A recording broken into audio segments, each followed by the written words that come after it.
Hey, welcome back to the show. We're keeping it real, goes right. Welcome back to Real Take Sports Talk number 78, live right here in living color. We hope you're having an amazing day. I hope you're having an amazing day. It is, of course, me. It's Omar Q. Back with Real Take Sports Talk. First time in a while, and boy, oh boy, it could not have come at a better time. The NFL is about to start. The MLB trade deadline just happened. We are still in the middle of what is likely to be one of the most tumultuous NBA free agencies of all time. And on top of all of that, we also have football coming home. Football starts tomorrow. I don't care what anyone says. I know it's preseason. I know it's the Hall of Fame game. I'm going to be watching, and you guys could also be watching me watching football, which is a weird thing to do, but it's 2022. People watch streams of people doing that all the time. So if you're going to do that, if that's your plan and you want to have some fun, be sure to check out this channel tomorrow night during the Jags-Raiders game. We're going to be talking about football. We're going to be talking about the Jags, the Raiders, their B teams, their C teams, their D teams, everyone who's going to be out there during that atrocious monstrosity that they're going to try to call a football game. We're going to be talking about it. So join us tomorrow night live here, youtube.com/Real Take Sports. Tomorrow night, 8 p.m. when that game kicks off on NBC. But we've got a shuz ton. I almost said shit. I just said it. There you go.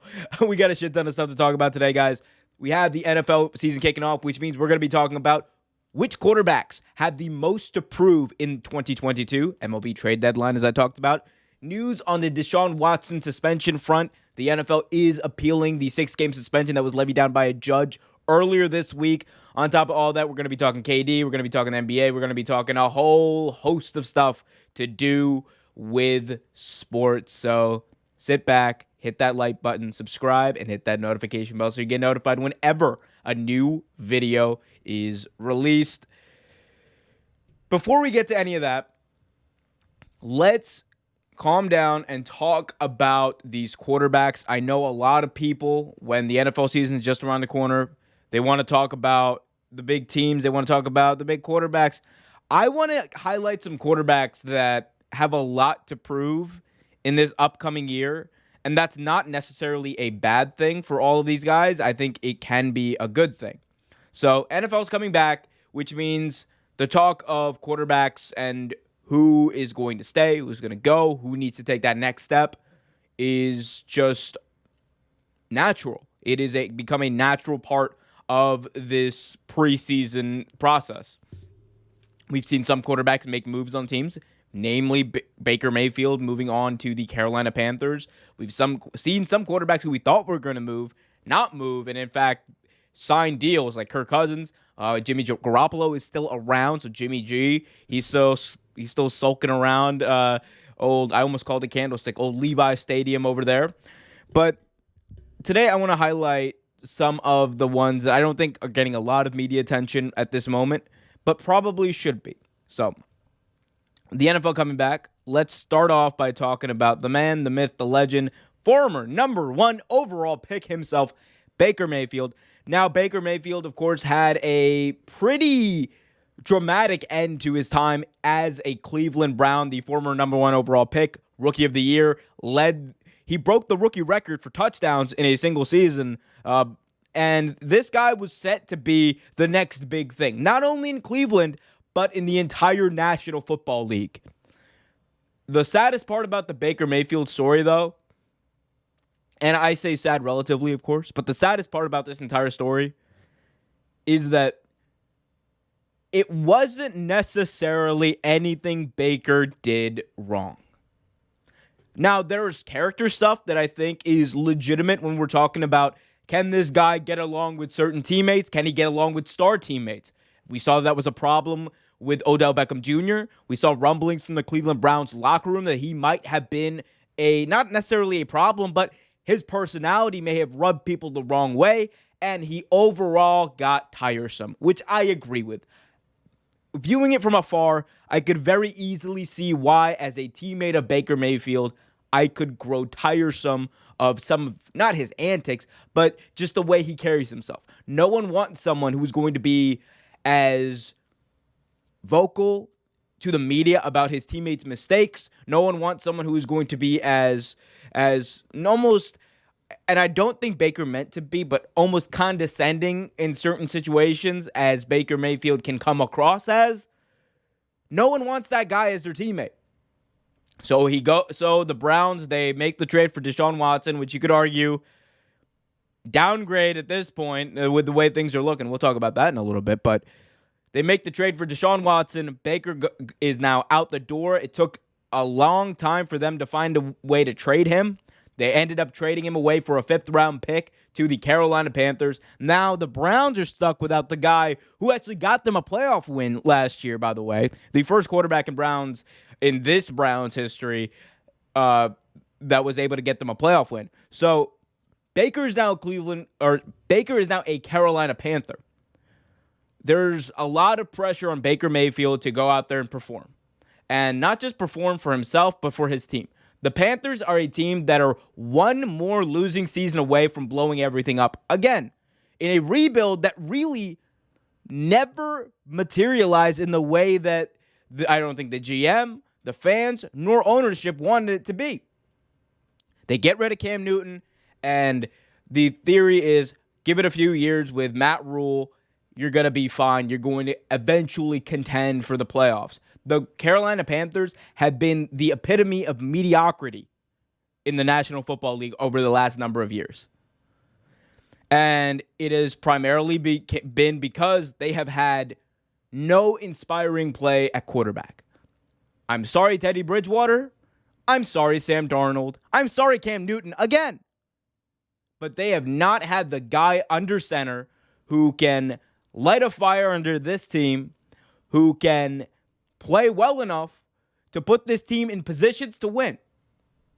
Now, do I think Baker Mayfield can be that guy? I absolutely do. I think Baker Mayfield can, keyword can, lead the Panthers to the playoffs this year. Think about it. The question of Baker Mayfield was never about his talent, right? Is he an elite quarterback? No. Is he a good quarterback? Hell yes. Baker Mayfield is a good quarterback who can be a really good quarterback at times, and who, when the game is on the line, I think you can trust to put your team in the right position to win. I really do think that. Now, whether or not it materializes in Carolina doesn't necessarily just depend on him. It depends on the rest of the team, but more importantly, it depends on Matt Rule. Matt Rule, I feel like, is someone who's been skating by over the last number of years and just finding a way to get away from criticism. He's found a way to escape this criticism, escape the scrutiny that other coaches have had, that other players have had thrown at them.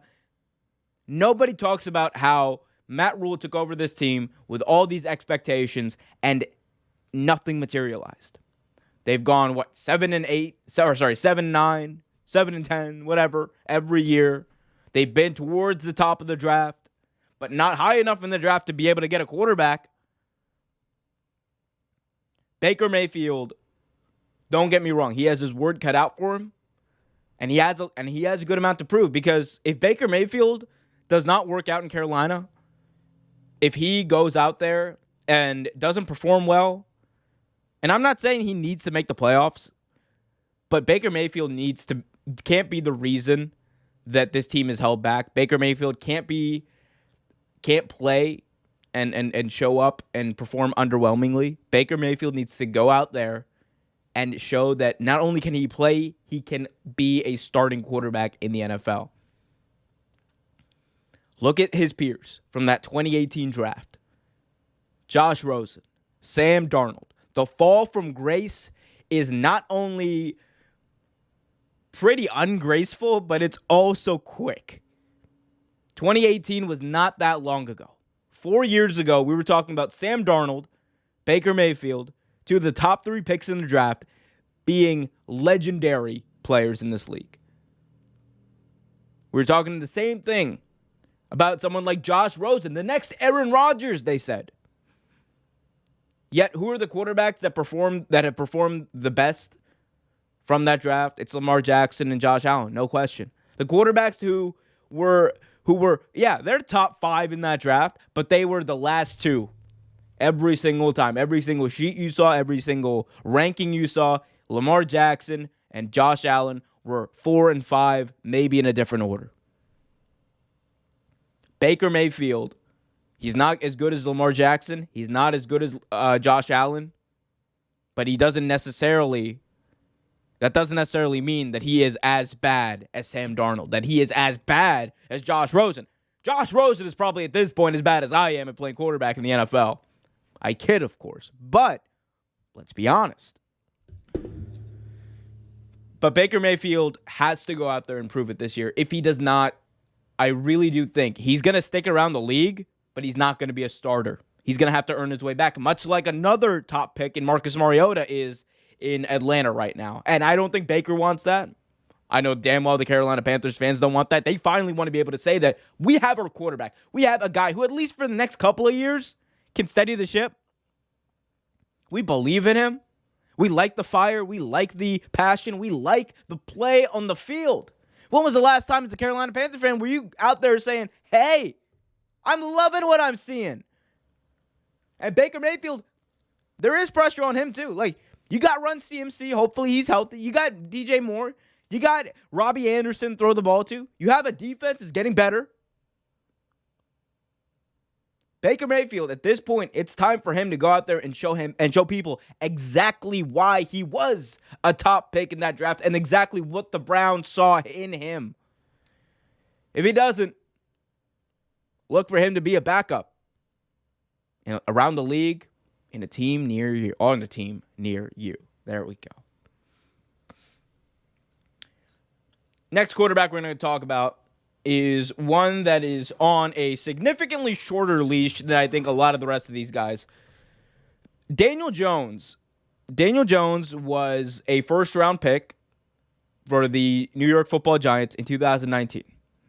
He goes from being what people thought was a good starter at Duke. He didn't blow people away with his stats. He wasn't the guy who you would go out there and say, oh, wow, he is the future of football. He is that robo QB, that unicorn, that one in a million, that once in a generational talent that exists in football. No. Daniel Jones was a guy who played well enough to be considered a top quarterback in what was honestly, outside of Kyler Murray, a pretty underwhelming draft when it comes to quarterbacks. Like, here's the thing. That 2019 draft, you have, and in the first round, you had Kyler Murray, you had Daniel Jones, and you had Dwayne Haskins, RIP. And then, like, in the 6th round, you had Gardner Minshew. If I'm ranking, I'll take Dwayne Haskins out of this because he is deceased.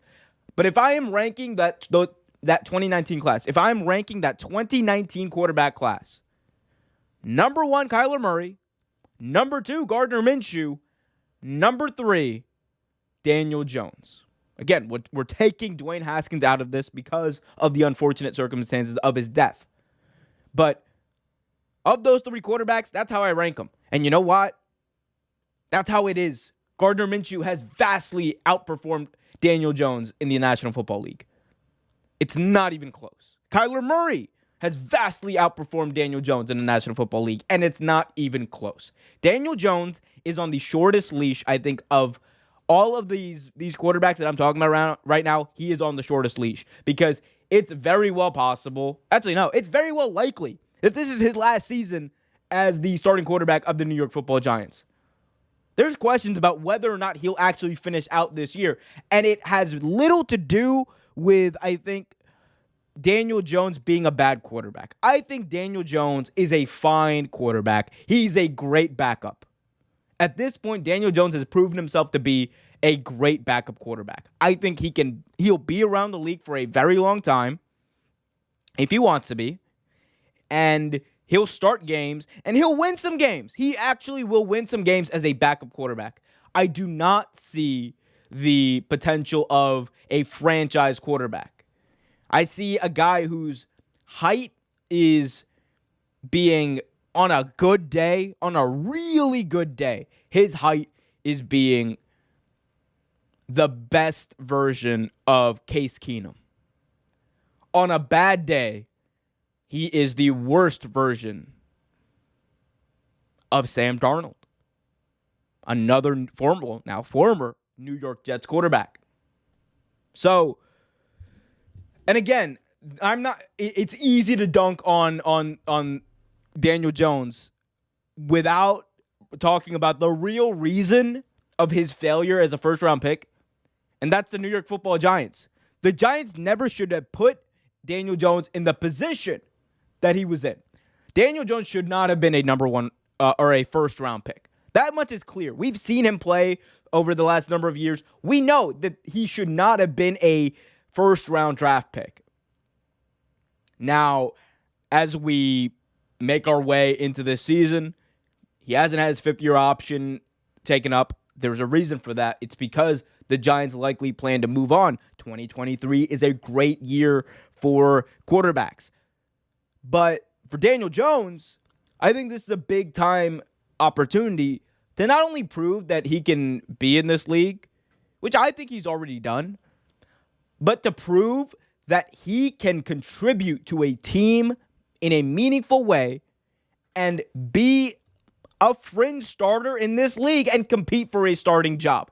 That is Daniel Jones right now. That is the position he's in. This is his last year as the quote-unquote franchise, barring something miraculous. Daniel Jones, if he finds a way to get the Giants in the playoffs, win playoff games, take them to a Super Bowl, I will eat my hat, and I will be wrong, and so will a lot of other people out there. And I will be happy about being wrong because I love seeing these guys be successful. But the reality is the Giants are likely moving on. Daniel Jones has a 1 year of an opportunity to prove to other teams that he can make it. That's Daniel Jones' prove it for this year. He has to prove that he can contribute in a meaningful way and as a starter in this league. Do I think he can do it? It's possible. Do I think it will happen? With the team as it's currently constructed, I find it very difficult to believe that's going to happen. I find it very difficult to believe with everything that they have, with everything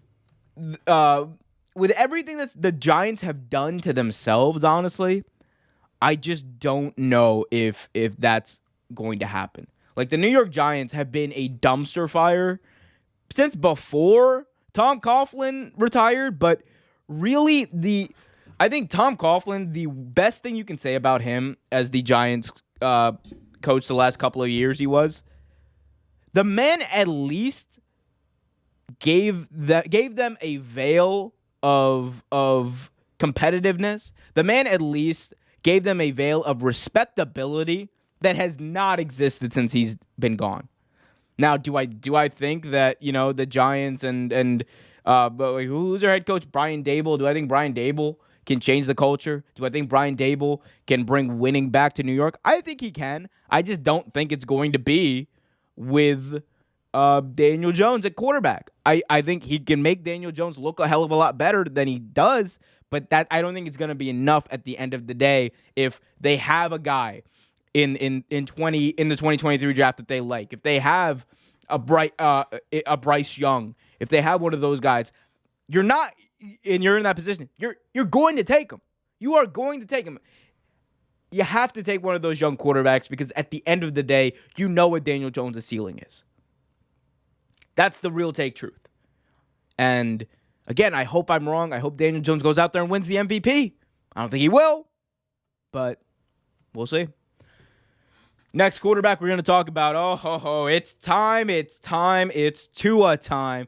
Tua Tagovailoa has been blessed with the gift of Tyreek Hill in one of the most strangest and just baffling trades in recent memory, at least in NFL memory. I don't think anyone saw the Tyreek Hill trade coming. We knew that his contract was going to be a situation for the Kansas City Chiefs, but I don't think anyone expected a trade to go down as quickly as it did after the initial reports came out. But nevertheless, Tyreek Hill is now a Miami Dolphin. He joins Tua Tagovailoa, and he's been putting out all these videos of himself and Tua playing catch. And look, Tua's been slinging the rock lately in these videos, and he's been proving a lot of people, I wouldn't say wrong, but he's been showing a lot of people who would claim that he can't throw the football past 40 yards that, watch this, bet you I can. And he did. Good for him. Now, we'll talk about the problems plaguing Miami, some of the other problems plaguing Miami going into this season. But the Miami Dolphins and Tua Tagovailoa specifically do have a lot to prove this year. Look at Miami the past 2 seasons. Miami in 2021 were a 10-6 team that missed out on the playoffs. In a 7-team playoff race in the AFC. Look at them last year. They barely missed out on the playoffs last year as well. So, and that's after they started 1-5 or 1-6 or something like that, something crazy like that. And they went on and rattled off 8 straight wins. This Miami football team, especially when they had Brian Flores as their head coach, had a grit that was unmatched by almost any other team in football. The sheer grit of this team had to be respected. Now, do I think that McDonald as head coach is going to keep that around? I'm not sure. I think it's going to be a bit of a different vibe than it was with Brian Flores. But what I will say is that quarterback Tua Tagovailoa is the key to this team. And I mean that because over the past number of years, there has been media speculation that the problem with Tua Tagovailoa is that he sucks. The problem with Tua Tagovailoa is his arm strength. The problem with Tua Tagovailoa is that he's not reading NFL offenses as well as he probably should be at this point. Nevertheless, in what has it been now? 21 NFL starts. He's 13-8 as a starter, went 6-3 his rookie year, 7-5 last year. He's thrown 27 touchdowns, 15 interceptions. Not blowing people away with those numbers. However, efficiency has been the name of the game with Tua Tagovailoa. He's completing 66% of his passes. Tua Tagovailoa's problem is not that he is not a good quarterback. It's not that Tua Tagovailoa can't throw the football. It's not that he's incapable of playing quarterback in the NFL. No. Tua Tagovailoa's issue is that he is injury prone. And it was one of the bigger problems. And he's injury prone, and he isn't as consistent as other people in his class. That is the problem with Tua Tagovailoa. Those are the 2 main issues. I'll start with the injury notion first. Now, that notion goes back to his time at Alabama. Tua had that breakout year where he came in, helped Alabama win the national championship, had another breakout year, and then his last year at Alabama, he goes out there and he just basically, I think it was a hip injury, correct? He hurts his hip or dislocates his hip, I believe, and he's basically out for the rest of the year, and he would end up going, I believe, number 10 overall in the draft. Number 5 overall in the draft to the Miami Dolphins. In the draft that had Justin Herbert, in a draft that also had Joe Burrow as the number 1 overall pick. Now, when you think about that, right, I don't think it's hard for people to really judge that. Who are the top 3 quarterbacks? It's Joe Burrow, Justin Herbert, and Tua Tagovailoa in that order. One of them has been to a Super Bowl. One of them has been throwing a boatload of touchdowns, going for it on 4th down, competing with the best of the best. And the other one has been pretty good when he's on the field. 2 years in, and he started 21 games. Tua Tagovailoa has to prove that he can stay healthy. I think if he can stay healthy, if they can have consistency from him and he can stay healthy, the Miami Dolphins can not only win the playoffs, I think they can win a playoff game. I don't think this team is ready to compete for a Super Bowl just yet. They still have a ways to go, I think, defensively in the pass rush, but I don't think McDaniel is there yet as a coach yet. I think he needs to really learn how to be a head coach. But Tua's the thing to watch for Tua this year is going to be whether or not he can stay healthy. If he can stay healthy, Miami has a higher chance of making playoffs. If he doesn't, then they have a problem, because then you have a guy who you drafted number 5 overall in the draft, who year 1 missed a few games of injury, year 2 missed a few games of injury, year 3 missed a few games of injury, and your team is suffering because of it. And now the Miami Dolphins don't even have as much draft capital as they did just a few days ago to go out and get a quarterback in the draft, because they got their first round pick taken away next year. So in a way, they are kind of married to Tua Tagovailoa.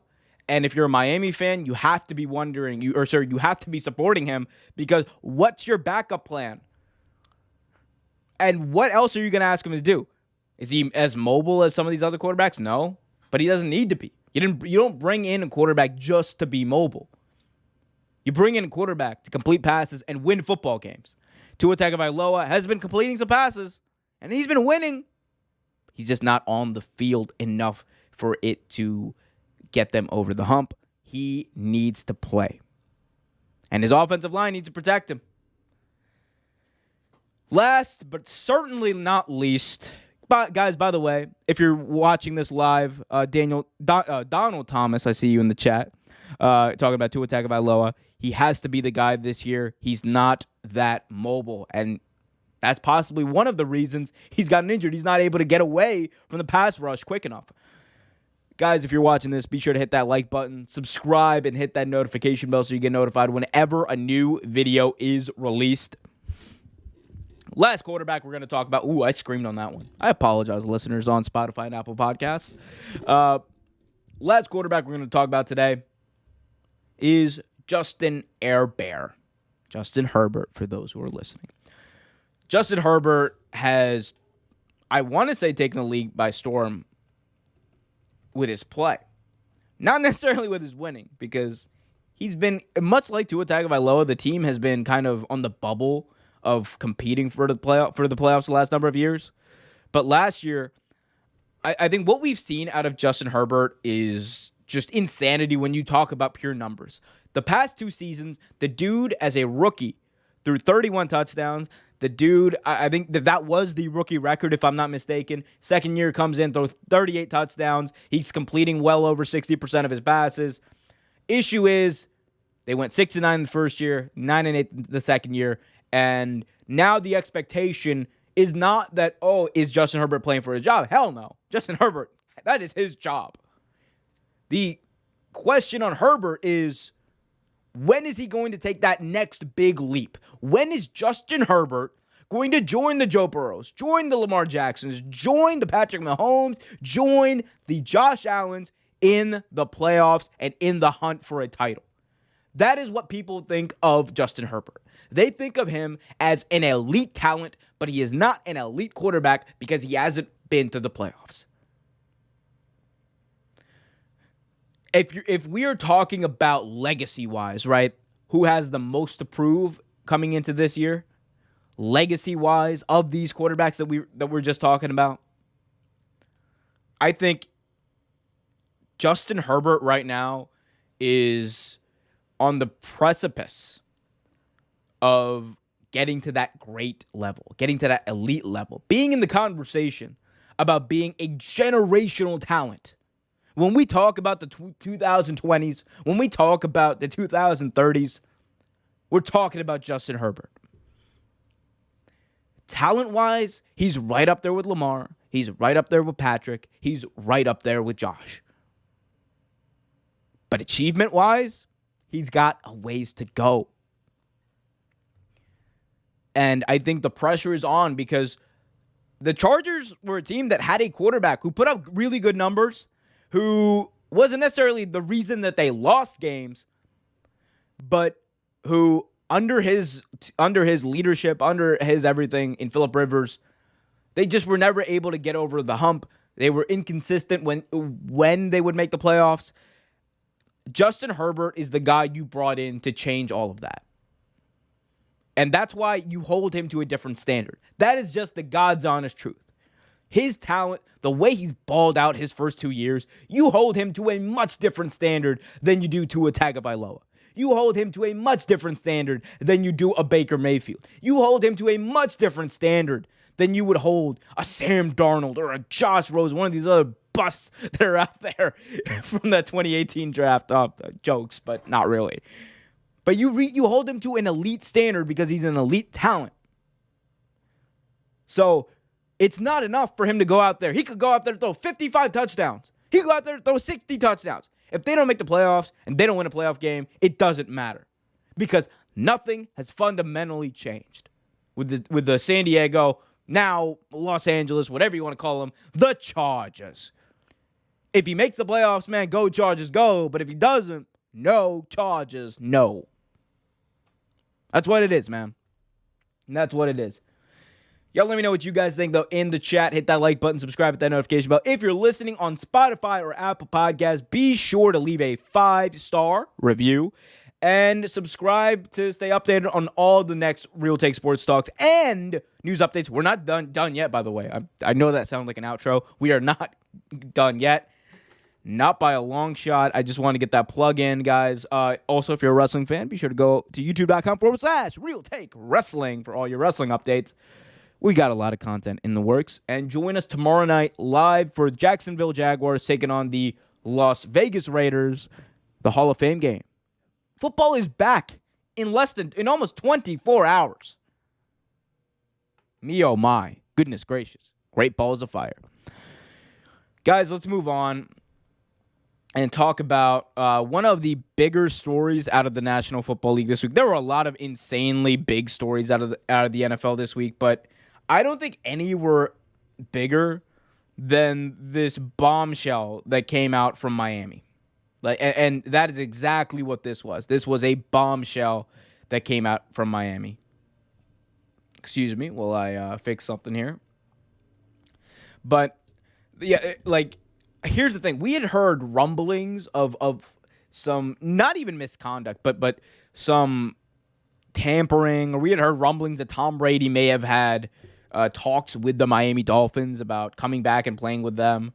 But I don't think anyone thought that it was going to amount to what it amounted to. And now that it's all come out, man, oh man, is it a story. But let's talk about it, guys. So, the Miami Dolphins and Miami Gate will now be synonymous with each other. Miami Gate, people. So, the Miami Dolphins were punished by the NFL this week for allegedly tampering in a thing that involved Tom Brady. This is crazy. The NFL notified the Miami Dolphins on Tuesday that the team would be stripped of their 2023 first-round draft pick as well as a 2024 third-round draft picks amongst other disciplinary measures. Now, this is coming off of a report, an investigation that found that Miami had illegal encounters, or not unlawful. That's the wrong way to put it, but the Miami Dolphins basically got caught. Miami got caught tampering. Miami got caught talking to Tom Brady when they shouldn't have been in 2019 when he was still a member of the New England Patriots. They got caught trying to talk to Sean Payton when he was still the head coach of the New Orleans Saints before he actually retired. And it's got them in a boatload of trouble. The Dolphins have their 2023 first-round draft pick taken away. They have their 2024 third-round draft pick taken away. Owner Stephen Ross was fined $1.5 million. Again, a drop in the bucket for him. It doesn't really matter for him. Suspended, though, from the team through October 17th. Now, Bruce Beal, who is the vice chair of the Miami Dolphins, was also implicated in this investigation, in these findings. He was fined $500,000, and he also has been banned from league meetings for the entirety of the 2022 season. Now, this story, I think it's created a lot of hoopla. People are still wondering how all of this happened and how it was allowed to happen. The real answer to all of this and the real reaction I have to this is tampering happens every day. Every conversation, whether we want to, whether it's logical or not, every conversation you have with a person who's on an opposing team or a person who you may, or a coach on an opposing team, is in some way can be considered tampering. That is why I have had a very laissez-faire view of tampering and people's ideas of tampering, because it's very difficult to stop people from talking to each other. If the NFL's idea is to stop people from talking to each other, this does nothing.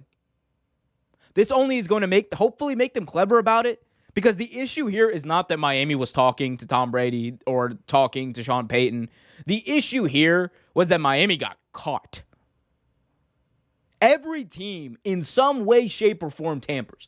Not just in the NFL, NBA, MLB, everybody tampers. Everyone talks to each other.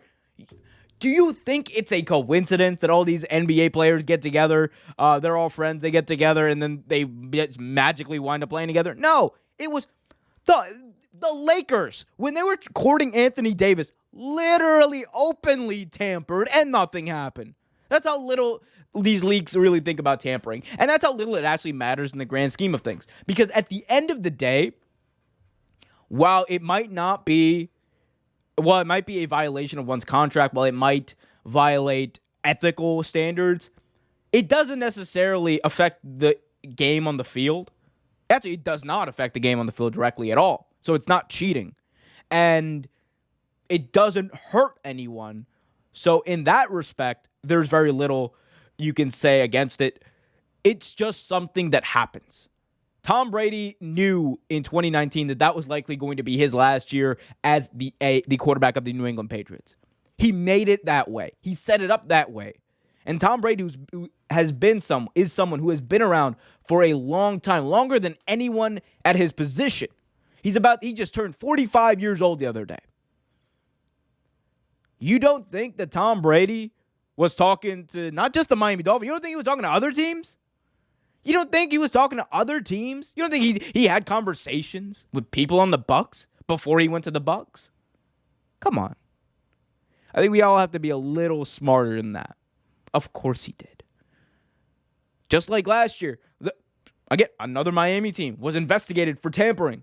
The whole Kyle Lowry and Lonzo Ball thing with the Miami Heat. What did that amount to? Not much. This will not stop other teams from tampering. No. What this will do is make them more careful and make it known that if you get caught tampering, you will be punished. And you will be punished with a first-round draft pick at least being taken away. God knows what they're going to do next time when someone does it, because the NFL, they love themselves some punishments. So they're probably going to go out there and try to get the most. Now, do I implicate the Miami Dolphins, Stephen Ross, and all that other stuff? Do I implicate them as cheaters? No, this is not cheating. This is just being careless, honestly. This is being careless with your conversations and careless enough to leave a record for the NFL to find. It's careless is what it is. Say what you want about Stephen Ross. I don't like Stephen Ross. Like, personally. I don't appreciate his views on many things. I don't appreciate his views on the NFL, politics, all that stuff. I don't appreciate it. But in this case, he didn't do anything wrong. The Miami Dolphins didn't really do anything wrong. They were just talking to someone they probably shouldn't have been, but really doesn't matter, and they got caught doing it. That's what happened here. Now, as far as Tom Brady goes, because I know a lot of people want to talk about that good old terrific Tommy Brady. A lot of people want to talk about Tom Brady and the fact that he's been linked to all of these things over the last number of years. Miami-gate is now going to be synonymous with Tom Brady, just like Spygate, just like the Deflategate scenario, just like the 2017, 2018 thing where they were filming someone's practice. Tom Brady is just going to be connected, whether rightfully, unjustly, or unjustly, Tom Brady is going to be connected to scandal. That is just how people see him. That is just how the perception has been built up as. And Tom Brady was not suspended in this Miami Gate investigation. He was not handed a suspension. Tom Brady got off scot-free. And you have people, not a lot of Tom Brady fans, saying this is wrong. Tom Brady gets away with cheating all the time. Tom Brady is a cheater. He's a liar. This should impact the way we view his legacy. And to all of that, I say, nay. Because what are you going to do? Right? Here's my thing, right? What are you going to do, right, when a player wants to go to another team? Legitimate. What can the NFL do if a player is having conversations with another team? Like I said with the Miami Gate thing, when I was talking about the Dolphins, they could have punished Tom Brady. The NFL could very well have punished Tom Brady in this scenario, but it wouldn't have changed anything. You could have suspended him for 4 games. You could have suspended him for 6 games. You could have suspended him for the whole season. I don't think it changes tampering in the NFL. I'm so sorry. Who knows? It might be wrong. I don't think it changes the extent to where people tamper. All I think it changes is people's carefulness with their tampering. I think people will delete text messages. They'll delete call records. They'll do their homework and make sure they cross their I's and cross their T's and dot their I's. You know what I mean. They'll do all that stuff. But I don't think making an example out of Tom Brady was either necessary here, nor was it at all going to have any effect on the rest of the league. Now, Bills fans can go out there and say what they want to, eat a Snickers bar, Bills fans. It's okay. We know why you're angry. But at the end of the day, Tom Brady didn't end up going to the Miami Dolphins. Tom Brady ended up on the Bucs. Tom Brady is still on the Bucs. He came out of retirement and went back to the Bucs. Sean Payton is nowhere to be seen. Todd Bowles is the head coach of the Bucs. So when we're thinking about all this, when we're talking about all of this, we really have to look. We really have to think, right? The NFL wants to come down on tampering very hard, right? They want to come down on tampering. They want to talk about how tampering is bad for the integrity of the game. Bad for the integrity of the game, even though the NFL goes against its own rules all the time. Their competition committee comes up with rules that contradict other rules they have. They claim to care about player safety, but then they don't. They're really inconsistent with how they implement those rules. Like it is. I'm sorry. I don't trust the NFL when it comes to this whole tampering thing and their view on tampering. Because on a list of things you can do in football, this is low. Like bad things you can do in football, this is low. You're telling me that talking to people, you don't think that any of these free agents do the same thing?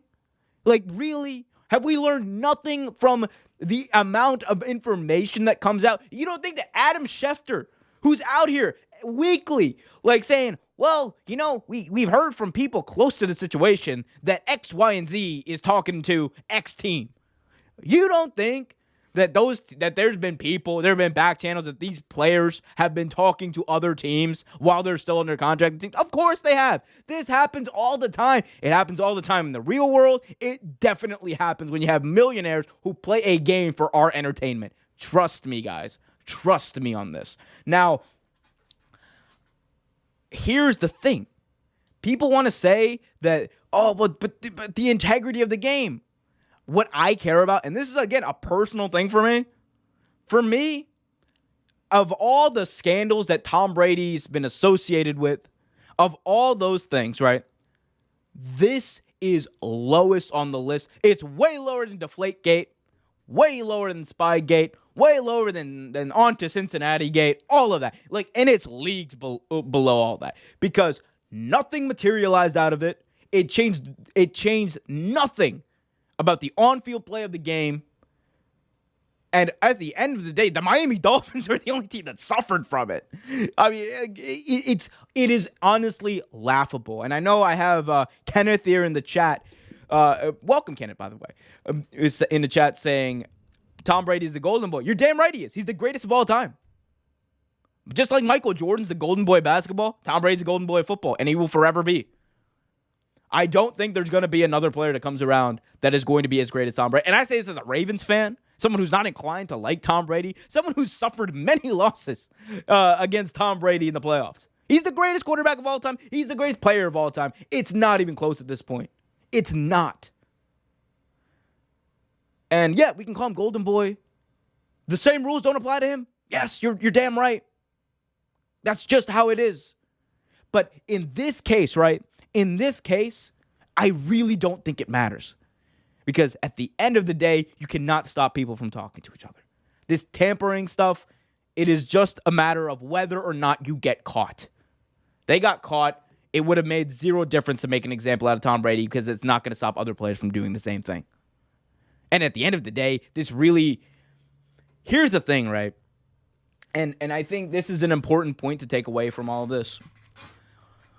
As fans, if we are pro player, if that's our thing, right? We want what's best for players generally. We want players to go and have a little more freedom and be free agents, right? If that's what we want, that's fine. Then why would we have a problem with a player vetting before his free agency? Honestly, why would we have a problem with that? Because let's say you're contracted, not even to a team. Let's say you're contracted to a job, right? And you know your contract might be coming up. You know that you might have other opportunities, and you might be hearing, "Hey, this other job's talking to me. Let's see what happens. Let's see what they got out there. Let's see what we can try to do over there. Let's see if they'll offer me more money." You're gonna talk. Everyone, that is a part of life. You're going to talk. And I know, Kenneth, you're saying, so if you're elite, you can break the rules. I mean, look, here's the thing. Deflategate, Spygate, Cincy-gate, I agree with you. I 100% agree with you. Bill Belichick, here's the thing. Of all the situations, Bill Belichick got away scot-free, and we don't talk about it. We don't talk about it. But this is nothing when it comes to Tom Brady's legacy. This is nothing when it comes to whether or not he should have been suspended. No. If you want to try to make the argument that the NFL now have a reason, quote unquote, to suspend Tom Brady and they should use it, like they should make up for it or whatever, like they should use this to make up for past things that he may have been involved with. Okay, I kind of see your point more. But if we're just going off of this, don't suspend this man. Then you're going to have to suspend most of the league. Like, come on, guys. Like genuinely. Like, if Tom Brady were cheating, if we were doing Deflategate 2.0, suspend him. If we're doing Spygate 2.0, suspend him. But Miami Gate, of all the gates that have the controversies, all of these things that have happened in football that we call scandals, this is very low on the overall bar. Kenneth makes the point of this causes a dichotomy of fairness and competitive disadvantage. Did it? He didn't end up going on the team. He didn't. And everyone else does it. And the NFL doesn't enforce it with everyone else. So, again, that's just how it is. That's just how it is. Kenneth asks, let's talk about Watson. Oh, buddy. Trust me. We have stuff to talk about with Deshaun Watson, and we'll get to that in just a little bit. Before we do, though, I want everyone to be sure to hit that like button, subscribe, hit that notification bell so you get notified whenever a new video is released. I do want to very quickly end this Miami Gate topic by talking about one of the other findings that came out of this that hasn't really been talked too much or delved too deep into. And that's the Brian Flores angle. So with all of this Miami Gate investigation, with all of these findings that came out of the NFL's investigation into the Miami Dolphins, into tampering and with Tom Brady and Sean Payton, the NFL did, however, find no evidence that the team intentionally lost games in 2019. Obviously, Brian Flores, former head coach of the Miami Dolphins, alleged in a lawsuit that Ross tried to pay him, incentivize him into tanking and losing as many games as possible when he was hired in 2019. Allegedly, he offered him $100,000, according to Brian Flores. Flores alleged that the team won games. When the team won games late in the season, the Dolphins general manager Chris Greer told him that Ross was mad and his on-field success was compromising the team's draft position. So that is Brian Flores' side of the story. Now, the NFL found that there was no evidence of this, and Flores came out with a statement, and I'm going to read part of that statement right here. He says, and I quote, "I am thankful that the NFL's investigators found my factual allegation against Stephen Ross to be true. At the same time, I am disappointed to learn that the investigation minimized Mr. Ross's offers and pressure to tank games, especially when I wrote and submitted a letter at the time to the Dolphins executives documenting my serious concerns regarding this subject at the time, which the investigator has in her possession." He would go on to say, while the investigator found that the Dolphins had engaged in impermissible tampering of, quote, unprecedented scope and severity, unquote, Mr. Ross will avoid any meaningful consequences. There is nothing more important when it comes to the game of football itself than the integrity of the game. When the integrity of the game is called into question, fans suffer and football suffers.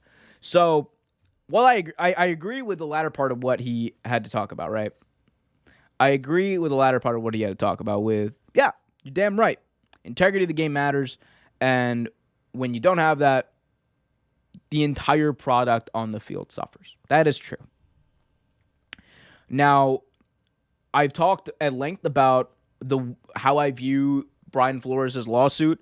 I think that Brian Flores' lawsuit is critical, not just for the NFL, but I do think for sports and in some way society as a whole, because it does talk about and it brings to light a very critical issue, and that is the role of race and how that is viewed and how institutional racism itself is ingrained at all facets of our life. We cannot deny you go back and you look at the way that some black head coaches have been treated throughout the NFL.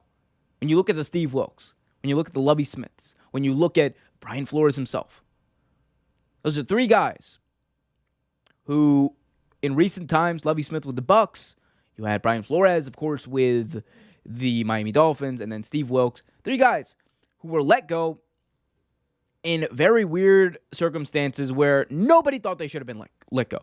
Steve Wilkes, after 1 year, was let go, and they bring in a guy in Cliff Kingsbury who just came off of a losing season.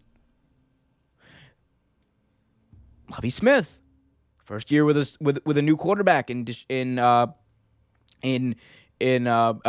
Winston. Okay, the team does okay. They go 7-9. Bet we're on our way, and he gets fired. Interesting. Okay, moving on. You got a guy in Brian Flores who his first year, despite everyone claiming that this team was the worst team to put on paper or whatever, the Miami Dolphins in 2019 are going to go 0-16. Yeehaw! Go Cowboys, right? So that's what all the pundits out there were saying. And then reality struck, and the team actually rattled off some wins.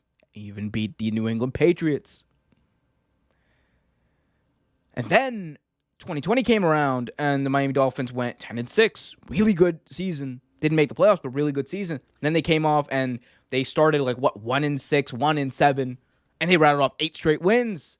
And they were in contention with the playoffs at the end of it. And everyone's like, the coaching job of Brian Flores was immaculate this year. In the face of all of that, they were able to come back and make a year out of it. And he gets fired. And those are just 3 in recent times. We can have a full conversation about this if people want, right? But to deny that the way that black coaches have been marginalized, and all minority coaches have been marginalized in the NFL, and how that has impacted whether or not they get jobs and how long they hold on to their jobs, that is an important point to highlight. That's an important point to focus on. Now, again, with the Brian Flores allegations, he was proven right in that the Miami Dolphins were essentially trying to get rid of him at that point while he was still under contract. They were talking to other coaches while he was still under contract. And he's right. He's got a point in that scenario, right? But the NFL apparently found nothing to back up the claim that Brian Flores said, where Stephen Ross apparently offered him money to lose games.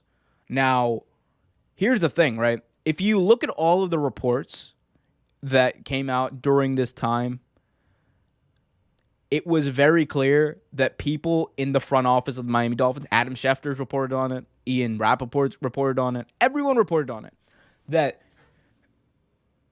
both players and people in the front office knew that the Miami Dolphins wanted to lose games or were setting up to lose games. Now, whether or not Brian Flores was actually offered money, I don't know. But what I do know is I'm looking at the reports from what I know, the facts that I know in front of me. I do believe that the Miami Dolphins were trying to lose games on purpose. And I think, because I was following this in 2019, folks. Not that hard to think about. So we'll talk about that. Kenneth Daniels in the chat asks, are you going to answer questions or do the monologue? Both, friend, both. Don't get testy with me. But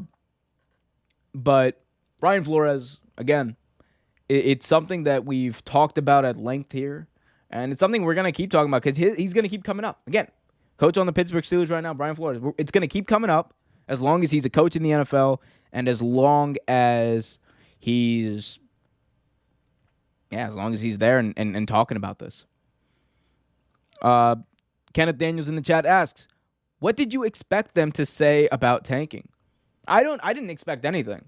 I mean, I expected them to find a little bit more, considering the fact that Adam Schefter and Ian Rappaport both apparently knew more or found more than the NFL did back in 2019.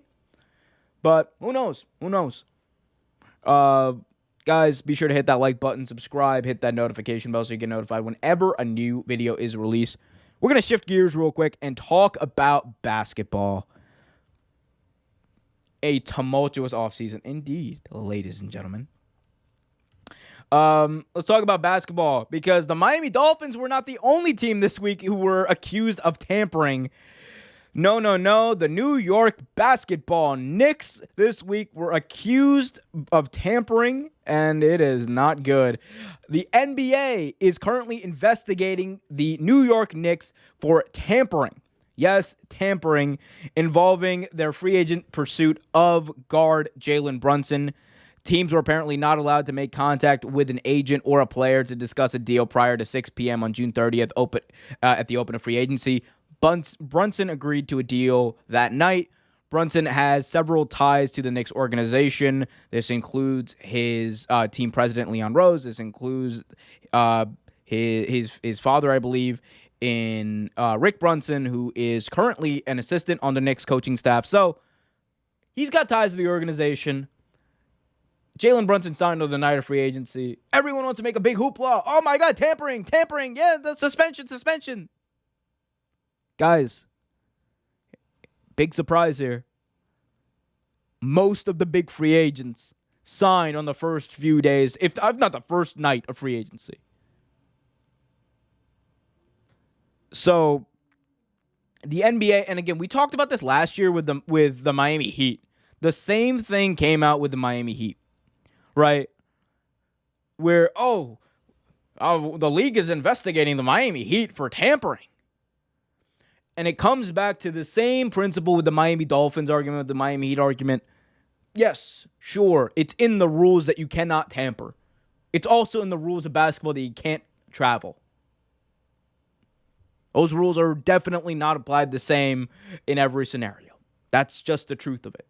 And with this situation, I think it really encapsulates the problem with the NBA's tampering rules and regulations to a T. Because the NBA wants to say that you cannot talk to other players without consent of the team and the player, right? You can't do that. Or you can't do it while they're under contract. Jalen Brunson's family literally works on the coaching staff of the Knicks. He's close to Leon Rose. Given all of that, how do you enforce this tampering thing when someone's family literally works for the other team? How do you enforce it? You can't. You can't.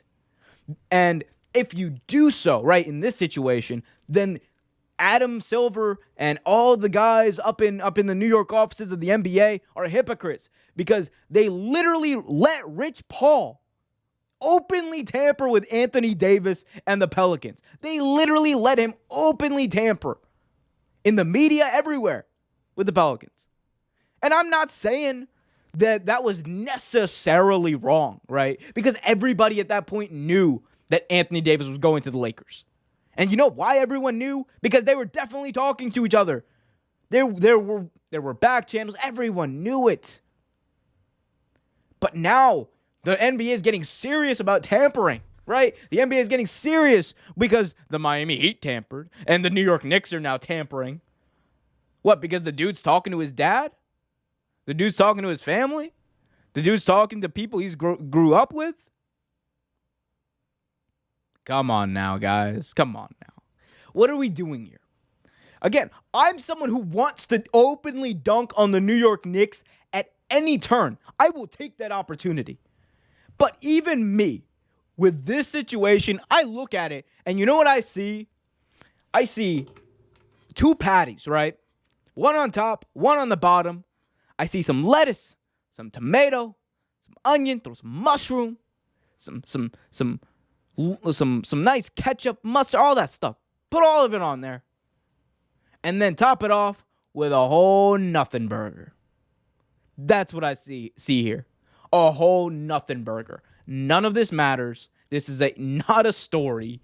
I don't know why the NBA is trying to make it a story when literally everybody else tampers in the NBA. You let Kyrie and KD sign on the same team just a few years ago. And now you're concerned about tampering? You let LeBron sign whoever the hell he wants, whenever the hell he wants. He talks to whoever the hell he wants. And now you're worried about tampering with Jalen Brunson? What? Of all the sanctimonious BS we're talking about in sports, like, come on now. What are we doing here? The NBA has significantly better things to do at this point than enforce this BS, inequitable, and honestly just dumb tampering rule. I said it before, I'll say it again. This rule is dumb. They shouldn't, it's not equally enforced, so why would you even try? And in a situation like this, where family's involved, and that's what you're basing this entire investigation on? I don't know, man. It just seems like a waste of resources and a waste of time. But it's my view on it. Y'all let me know what you guys think in the chat. Hit that like button, subscribe, and hit that notification bell so you get notified whenever a new video is released. Boy, oh boy, oh boy, do we still have a boatload of stuff to talk about. And honestly, we're going to get to another huge story from this week. And it is not a pretty story. I'm not going to sugarcoat it with you. Because it involves, of course, Deshaun Watson. It involves everything that is involved with that whole scenario and that whole story. And I have a lot of thoughts on this. All of them are pretty bad when it comes to how I feel. They're very negative towards a lot of people. And the Browns really took the cake in this one. That's all I'll say to preview this segment. But 6 games. 6 games is the suspension. We were wondering what it was going to be. 6 games is the suspension for Deshaun Watson. Now, of course, this is after over 26 women have accused him of some form of either sexual misconduct or sexual assault. This comes after months and months of legal battles. This comes after even a few settlements in court. Deshaun Watson is not going to play week 1. He is suspended for at least, bare minimum, the first 6 games. The NFL is now appealing that suspension. We'll talk about that in just a minute. Given everything that's going on, the big question, one of the big questions on everyone's mind is, was this suspension warranted? And my answer to that may shock you. No. This is not the suspension that was warranted for Deshaun Watson. The suspension that's warranted for Deshaun Watson, what he's accused of, is indefinite. Some people might not like to hear that. It's indefinite. There's a lot of people who will go and use their platforms, right? You have a lot of idiots out there who will go out and use their platforms and say that, well, all of these people are lying, right? That to say that Deshaun, there is nothing at all suspicious about Deshaun Watson seeing over 26 massage therapists in an 18-month span that we know of people who have come forward, right? There's nothing suspicious about that. There's nothing suspicious about the fact that all these women have similar stories. There's nothing suspicious about the fact that there seemed to have been a pattern of behavior. There's nothing suspicious about the fact that the Houston Texans knew about this pattern of behavior. There's nothing suspicious, right, about the fact that there was so much smoke. And look, even if you're one of those people, right, even if you're one of those people, I'm going to take a page out of someone who I don't really mention too much on this podcast. That's Mad Dog Russo. I don't agree with Mad Dog Russo on a lot of stuff. One thing I will say, where he had a huge point, there is nobody who can look at this entire situation objectively and tell me that Deshaun Watson did nothing wrong. And if you are one of those people, gonna be quite honest with you, you're full of shit and you know it. Deshaun Watson should not be suspended for 6 games. He should not be suspended for 7 games. He should not be suspended for 8 games. He should be bare minimum suspended for the rest of the season, and in my opinion, indefinitely. Because what he did not only brought shame upon himself, his family, the Texans, now the Browns, the NFL, the rest of the league, the players, but it harmed people. It hurt people. It put people in situations they never should have been in. With someone who's powerful, with someone who has money, with someone who has resources way beyond our imagine. At the end of the day, Deshaun Watson is accused of doing some heinous things and putting people in impossible situations and entrapping people in impossible situations is what he's accused of. And there is no one who can honestly convince me, right, that this dude did nothing wrong. And if you're one of those people, God bless you, but you're full of shit. Because it's part of this weird thing, right? It's part of this weird thing that people want to talk about, like, oh my God, these women are liars. All of them are liars. That's what some people want you to believe. That's what maybe I don't know his views on this, but wouldn't surprise me if you had the Clay Travises of the world or the Doug Gottliebs of the world who would say that. Wouldn't surprise me at all. Because that's a grift that they're trying to sell you. I don't sell you a grift. I just sell you real take facts. So that's the Deshaun Watson situation as it currently stands. And who knows how much longer it's going to stand in that way. Because just today actually, the NFL announced that it is going to appeal the suspension that was levied upon Deshaun Watson. Watson was suspended for 6 games by a judge, and the NFLPA said that that's the suspension they would stand by.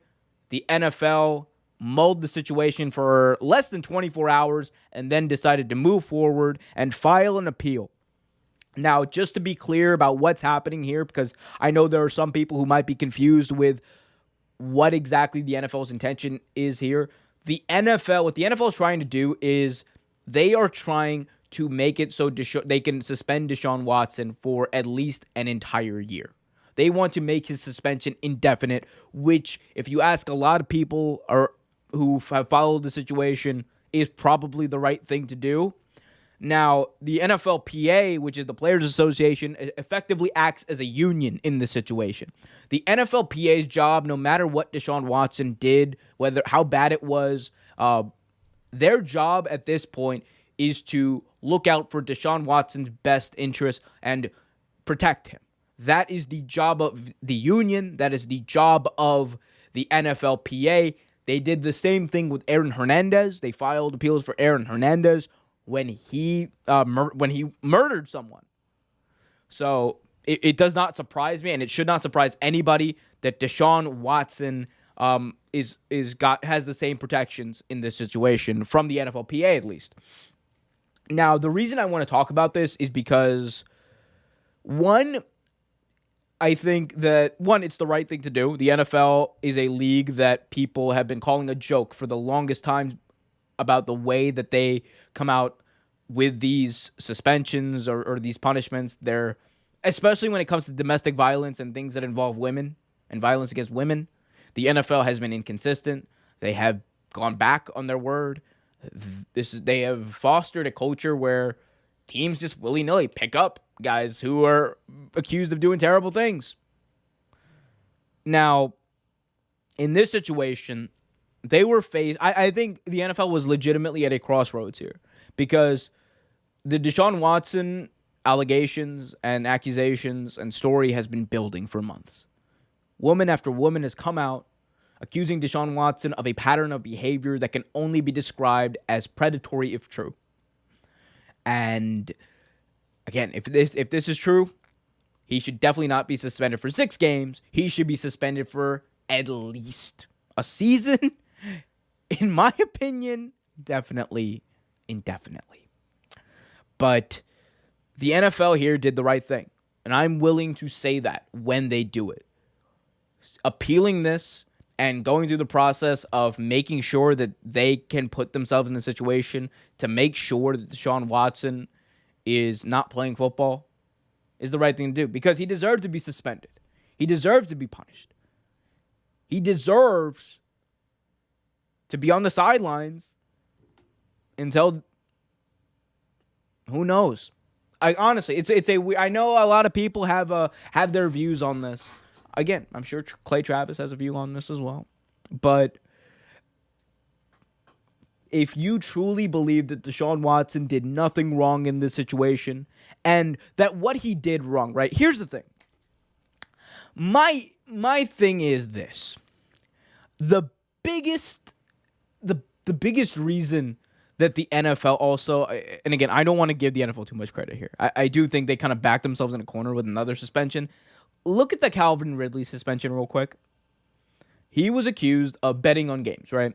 Which, for me, that's like, that is what Calvin Ridley did as far as on the field and the way it affects the team and all that. I do think it was wrong. I don't think that betting should be allowed in the NFL or in any sport, or especially when you're betting on your own team. I think when you're betting on your own team, that is as bad as you can get when it comes to betting. That situation, Calvin Ridley was suspended the entire season. 17 games, whatever. He was suspended for the entire 2022 NFL season. The NFL looks at that in such a serious light. They absolutely cannot look at the Deshaun Watson situation and say that this guy only deserves 6 games compared to what Calvin Ridley did. Because at the end of the day, what Calvin Ridley did may have hurt his teammates. It may have hurt himself. It may have hurt. It could have affected the product on the field. Hell yes. What Deshaun Watson did has dragged the league, the reputation of the league, and most of all, It hurt people. That's what I'm going to come back to every time. Deshaun Watson is accused of hurting people. So, the NFL is, of course, appealing. What do I think will happen in this scenario? I think that this is going to draw out for months. We are about to see a very long court battle. Deshaun Watson, of course, does not want to be suspended for the entire season, especially after sitting out last season. Granted, I believe his money is guaranteed anyway, so doesn't really matter for him as far as money goes. I'm sure he wants to play. But when we're talking about the Deshaun Watson situation, I think it's important to look back at precedent. Like when the NFL has had these long legal battles, and I think the biggest ones that come to mind are the Al Davis lawsuit, of course, but more recently the Tom Brady lawsuit. That dragged on for 2 years. And 2 years later, that was after Tom Brady just gave up. Tom Brady just said, okay, whatever, suspend me for 4 games. I'm going to get suspended and go win a Super Bowl anyway, which is exactly what he did. Tom Brady was in litigation with the NFL for almost 2 years until he just gave up. When we're talking about this situation, this has the possibility to drag on not just weeks, not months, years upon years upon years. It won't change the fact that Deshaun Watson, bare minimum, here's the thing, bare minimum, Deshaun Watson will not play until, I believe, week 7 in Baltimore. He is suspended for the first 6 games. But as far as what happens a year from now, 2 years from now, 3 years from now, who knows? Hopefully at that point we have a little more clarity on everything else as well. But we are about to see this story is about to just drag on for even longer. And with it, as well, is the reputation of the NFL, if you ask me. Now, I do want to talk about one other thing that is kind of associated that is actually very well associated with this Deshaun Watson situation here. And that is the response of the Cleveland Browns. So, this got me going. I'm not going to lie to you guys. This really got me going. So, Deshaun Watson, again, quarterback, really good at it. I'll give him that. He is a really good quarterback. Got paid $200 million, over $200 million, to play for the Cleveland Browns.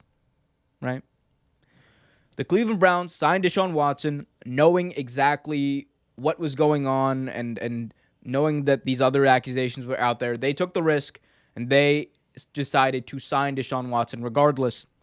And the Cleveland Browns' response to the Deshaun Watson suspension is honestly as tone deaf and as Brownsy as you would think. Here's the direct quote from the Haslams. This is their statement. Quote, "Throughout this process, Deshaun and his representatives have abided by the newly created and agreed upon process for the NFLPA and the NFL to defer to the objective Judge Sue Robinson to comprehensively review all information and make a fair decision."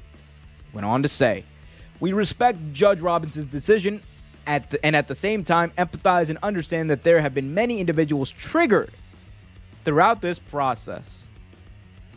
Triggered throughout this process. Okay, let's finish this off. "We know what Deshaun is remorseful that this situation has caused much heartache to many, and he will continue the work needed to show that he is on and off the field, who he is on and off the field, and we will continue to support him."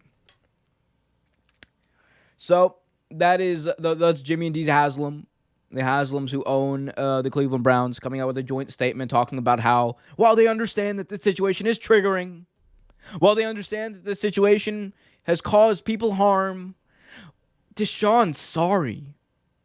He's sorry for what he did, and we stand by him, and we support him in becoming a better person. And we're not just saying that because we just gave him $200 million guaranteed. No. We're saying that because we truly see the humanity in people.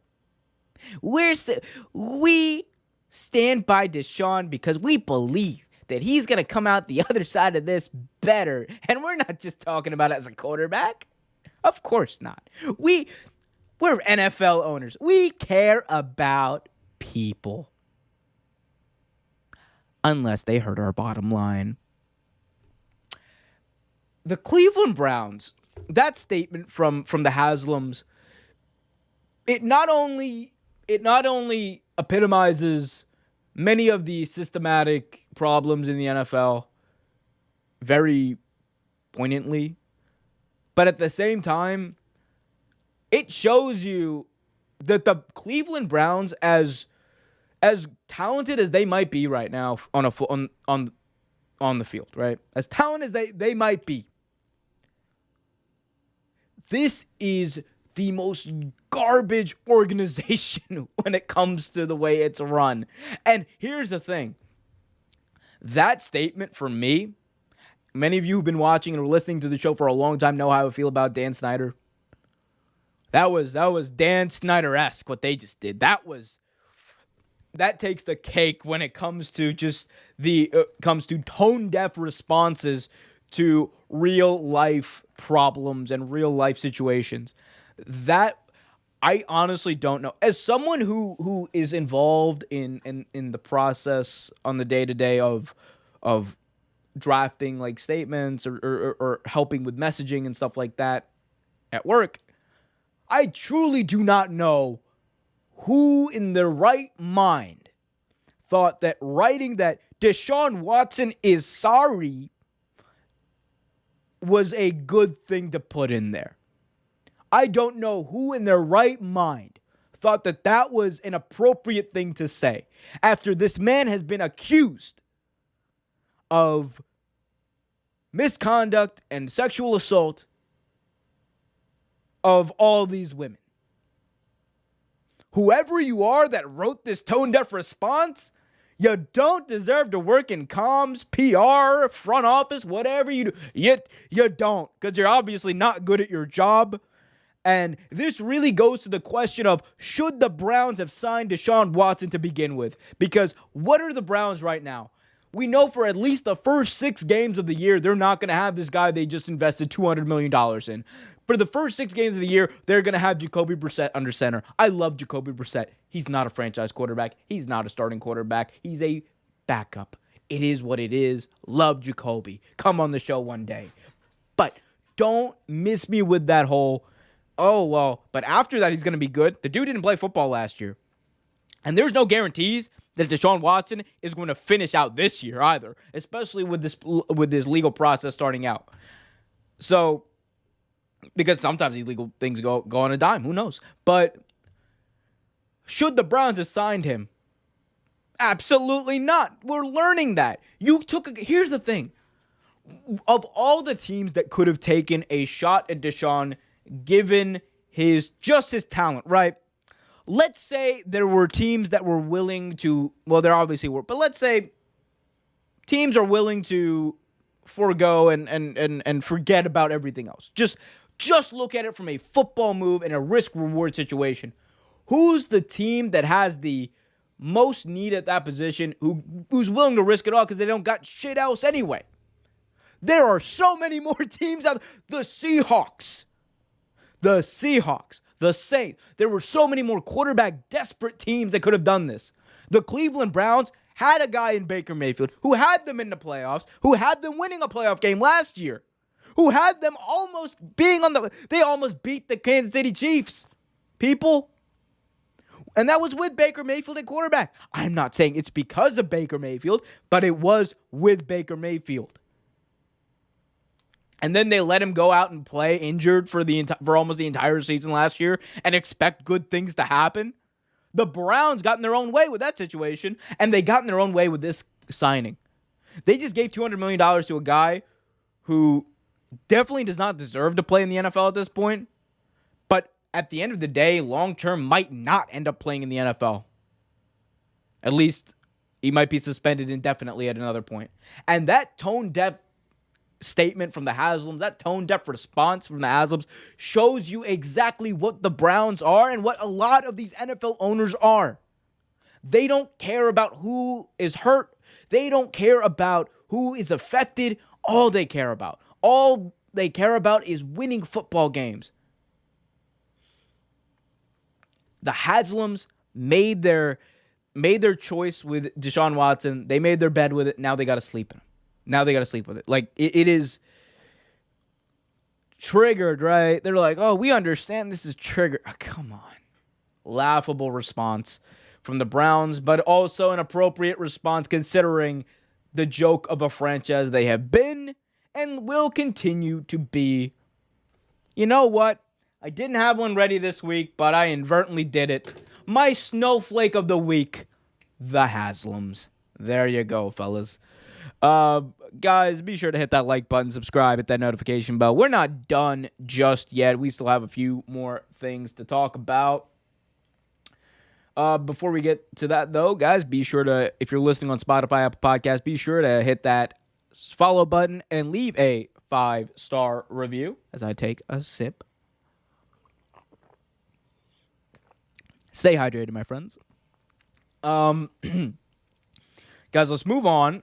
Switch gears back to the National Basketball Association and give a Kevin Durant update.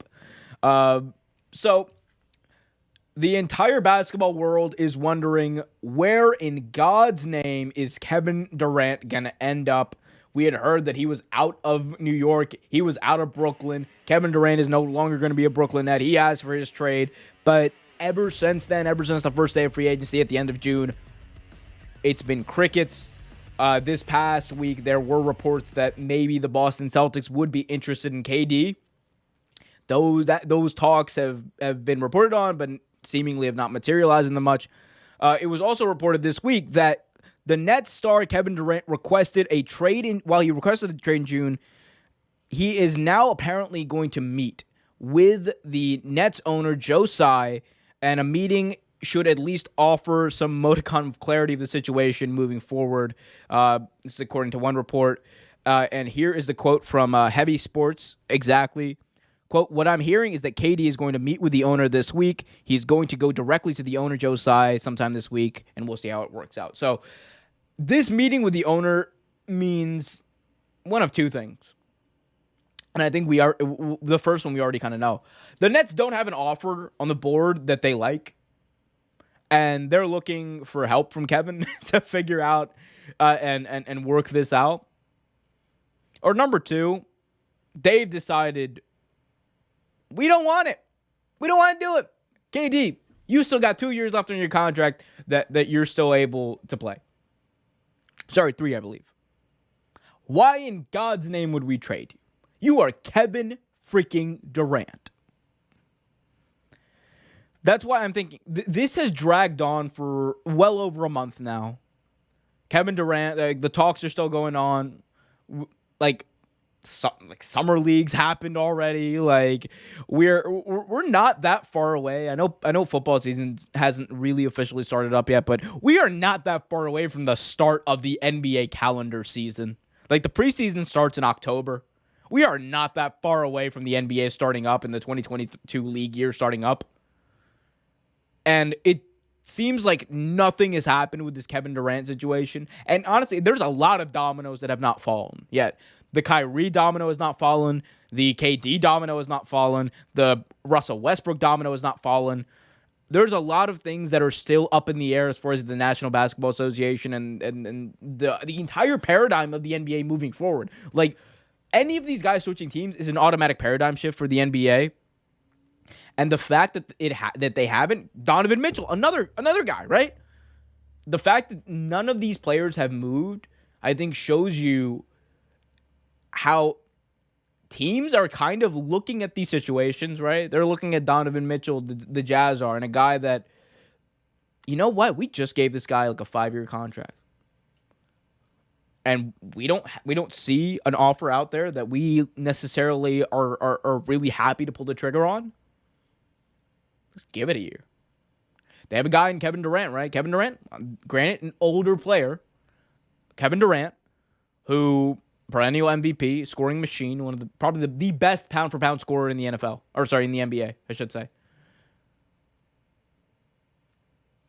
They have him locked up minimum where they can trade him for 2 years. If the Nets don't have an offer on the table that they like, I mean, we still have you, right? You're still here, right? You're under contract. You're not going anywhere. So, yep, cool. We'll wait till we get an offer that we like, and we'll keep selling your jersey and at least making some money. I really think there are some owners that are kind of coming to that realization, and maybe Joe Tsai's one of them. And do not be surprised if Kevin Durant, at least for next year, or starts off the year at least playing for the Brooklyn Nets, or at least still being with the Brooklyn Nets. Because I do think that after some of these, these trade, I don't even know what to call them, because when you sign a free agent, right, and you can't trade him at least for like the first half of the season or whatever, or the first 6 months of the contract. I do think once those expire, once you have people like DeAndre Ayton on the board, when you have people, when you have people like Bam Adebayo, when you have people on the board that the teams are willing to part with, and assets that the Nets are willing to want to get back in return, or the Jazz want to get back in return for Donovan Mitchell. Once you have those pieces on the table, for the Nets, for teams like the Jazz, the entire landscape changes, because you're automatically able to get much more in return for Kevin Durant than you have right now. Right now, it's not a good market to trade KD, if I'm being totally honest with you. Unless if you're the Nets and you get Jaylen Brown and Marcus Smart and a few first-round picks in exchange for KD, if I'm the Celtics, I'm doing that. Honestly. If I'm the Celtics. If you're a Celtic, you probably shouldn't do that. But if I'm the Nets and the Celtics, a team that I play multiple times a year, that is in my conference, says, hey, I'm willing to trade these two young superstars, these two young bucks, these two young dogs over to you for KD, that's the offer I'm looking for, right? If you don't have the Miami offer on the table, if you don't have the Suns offer on the table, hell yeah. I want me some Marcus Smart. I want the reigning defensive player of the year on my team. I want a great guy, a great young superstar like Jaylen Brown, who you could say outplayed Jason Tatum, who is viewed as the superstar on the Boston Celtics in the playoffs. I want those guys on my team. And if I have to trade away Kevin Durant, if I know KD's not going to re-sign, he's not the long-term answer here. I just found mine in those two. And then whatever the hell else I get over the next few years. Because once you have Jaylen Brown, once you have Marcus Smart, you become a destination for other young talent, because they want to play with great players. They want to play in a big market in New York. You got it right there. Now, if I'm the Nets, right, and I know that apparently the Celtics that's the big hang-up. They're willing to part with Jaylen Brown. They're not willing to part with both Jaylen Brown and Marcus Smart. If I'm the Celtics, then you really have to reassess how serious you are about trading for KD. Because if you're not willing to do that, then you're not serious, honestly, about getting the guy. Because the Nets, anyone can offer like one-star players, and that's like they're not looking for that. They're looking for that and then some. We're living in a world where Rudy Gobert got traded for some key role players and 4 first-round picks. 4. KD ain't going for one superstar and maybe 2 picks. No. KD's going for the house. KD's going for the neighbor. KD's going for the entire state, my G. The state of Massachusetts is going to be owned by the Brooklyn Nets by the end of this deal. Like, my God. Yeah, again, we don't know. That's the thing. So, this situation has been so, I guess, significant and impactful with how little stuff has happened. Like, it really shows you just, I think, the Nets are just not willing to take an offer that is lower than what they want. Nor should they, honestly. Nor should they. Last thing I want to talk about here, guys, before we wrap things up. By the way, hit that like button, subscribe, and hit that notification bell so you're notified whenever a new video is released. Guys, let's talk about the MLB, because we had a historic, y'all let me know in the chat which one it is, we had a pretty historic MLB trade deadline. And it wasn't just historic because you had one of the great young players of the league in Juan Soto get traded. It wasn't just historic because you had Trey Mancini get traded. It wasn't just historic because you had Josh Bell and others get traded. It was historic because my Washington Nationals proved that they are exactly what other people thought they were. A team that can't sign good free agents. A team that can't keep good free agents. I'm going to speak on this from a personal level. Before I do, I also want to be able to put into context like the entire Juan Soto situation and what it means for baseball and everything moving forward.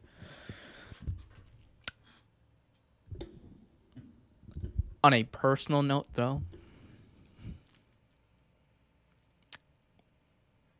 the Washington Nationals, after that World Series win, it was almost as if, right, and I think most Nats fans knew it. Like, I knew it. I just didn't think it was going to happen this quickly. Like, I knew that was the peak. The Nats were never going to win another title for a while, at least. They weren't going to be back in the playoffs or back in the title picture after that. No. On a personal level, I knew it was true. I didn't think it would be this true. I didn't think the fall, honestly, would be this bad. I was thinking we had Juan Soto. You had that young player. You got Josh Bell. You had some potential here. You weren't going to make the playoffs for a few years, and then you're going to be able to rebuild, and you're going to be able to retool. You're going to be able to keep Juan Soto, offer him a boatload of money, and then you're going to be fine. You're going to be back into a situation where you're competing. That was the optimistic side of me. The more realistic side of me knew that the Nationals probably weren't going to be able to keep Juan Soto throughout his contract, given just the way the team was structured. And because that team, 2019 was literally its last gasp for trying to win a title. Let's be honest, guys. It was not going to happen after that. And if it did, it would have been even more miraculous than the 2019 run. Because 2019 was the last year you really had all those guys together in the same situation, on the same page like that. You had Scherzer in his prime. You had Strasburg in the last real year he played. Because ever since then he's been injured, which that's just Strasburg for you. Love him to death, though. That was the last year Ryan Zimmerman was really a factor. You had you had Anthony Rendon come up. You had you had Parra come up. You had of course Juan Soto, an instrumental part of that World Series win. You had a great bullpen with Corbin and the guys. You had that was the last gasp of that era of Nats baseball to go on a run, and they made the most of it. It was a miraculous run from where they were in July to where they came to in November. And now it's over. Just like that. Less than 3 years, it's over. Juan Soto, which is like the last real remnants of that team. I know Strasburg is still on there, but that's the last real remnants of that team. The meaningful, at this point, last meaningful player left from that team was Juan Soto, and now he's gone. He's a San Diego Padre. And the Nats are not only in rebuild mode. This is like nuclear mode. And I know Rizzo was on the was reported to be. He said this was a very emotional situation for him, and it was hard to trade Juan Soto. I bet it's hard to trade a 23-year-old stud when he still has like 3 years left on his deal. I bet it's hard to trade a guy who everyone knows is going to be at least a top 3 player in baseball at the age of 23. I know. It was emotional for me too, Riz. It was emotional. But what are you going to do? The dude didn't want to be there. You offered him $500 million. The dude said no. What are you going to do? Can't do nothing. Can't do nothing for you. Like, he's gone at that point, and it is what it is. So, here's to an era of Nats baseball that I will never forget, and an era that will likely never happen again. This is apple juice, by the way. Anyway, guys, let's talk about the real the real news from the situation. Juan Soto, the Nationals' great player. Oh, I'm so sad about this. I can't even read this with a straight face. The San Diego Padres have acquired superstar outfielder Juan Soto and first baseman Josh Bell from the Washington Nationals. The team announced on Tuesday the return package going to the Nationals includes prospects like Mackenzie Gore, Robert Hassel III, C.J. Abrams, and James Woods. So Nats got a few prospects in this trade, and the Padres got the two players that they really needed to be considered top tier in this title race. Like, they are automatically now, like, the San Diego Padres are in contention for a title. Automatically. They are right up there with the Yankees, with the Dodgers, the Astros, all the teams that we say every year. Like it seems like those are the three teams every single year that we're saying, well, who's gonna win? Who's gonna win the World Series this year? It's gonna be the Dodgers, the Astros, or the Yankees. One of those three teams, right? Every single year is what we're saying. And add a fourth team to that now, it's the Padres. They just added arguably the best hitter in baseball in Juan Soto. They added a really, really good first baseman and hitter in Josh Bell, who still has a lot left to give. On top of what they've already had, on top of that stud pitching core that they have, on top of the San Diego Padres, mind you, are a team that before this trade,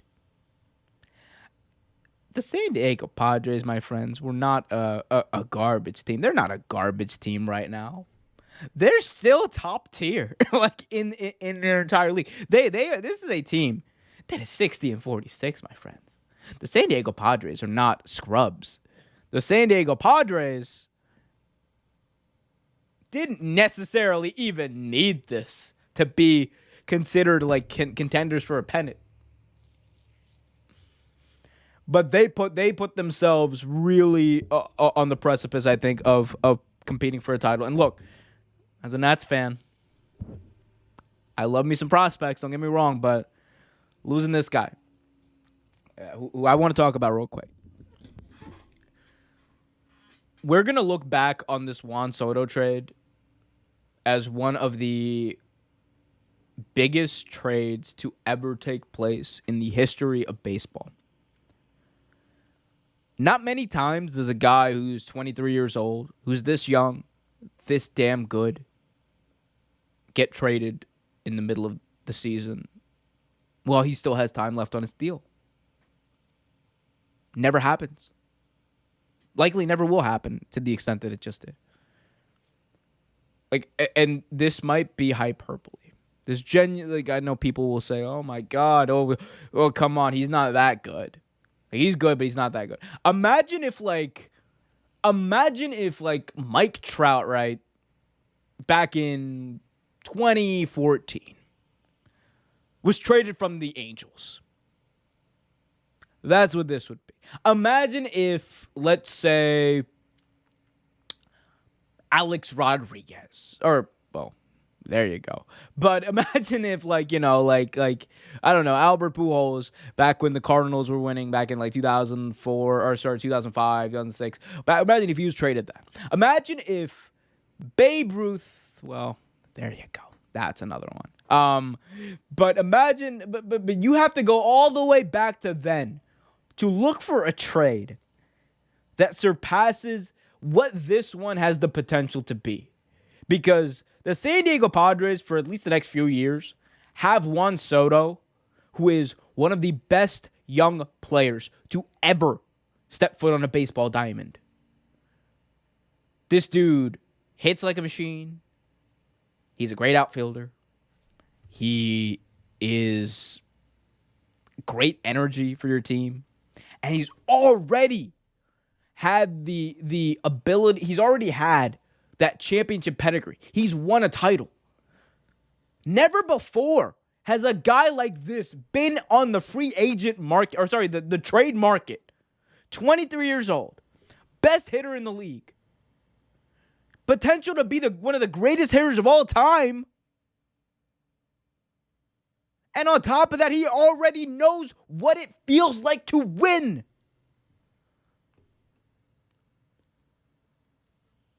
Never before, never again, the Padres just got gold. I don't care what prospects they traded away. My Nats didn't get half the return they should have got for Juan Soto, and they never were going to get the full return. That's the issue. They were always going to get scraps. The Nats were, the Padres or whatever team would have ended up getting Juan Soto would have gotten gold, a diamond, whatever you want to call it. For a player to be traded, like 23 years old. And to be considered, like, people are already talking about Hall of Fame with this guy if he continues on this pace. Been in the home run derby every year. Been an all-star every year. And he's just getting better.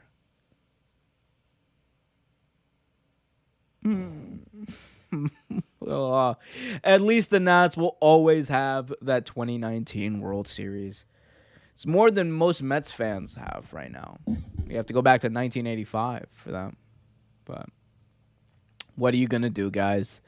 Anyway, guys, I think that pretty much does it for this show. I do want to give a special shout-out, though, to the late, great Bill Russell.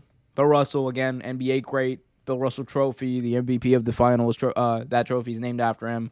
He's won 11 titles. He passed away this week.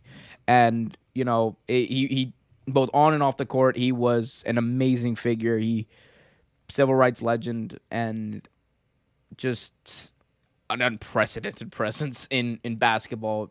Just what he accomplished and then the level they did it on transcends any era.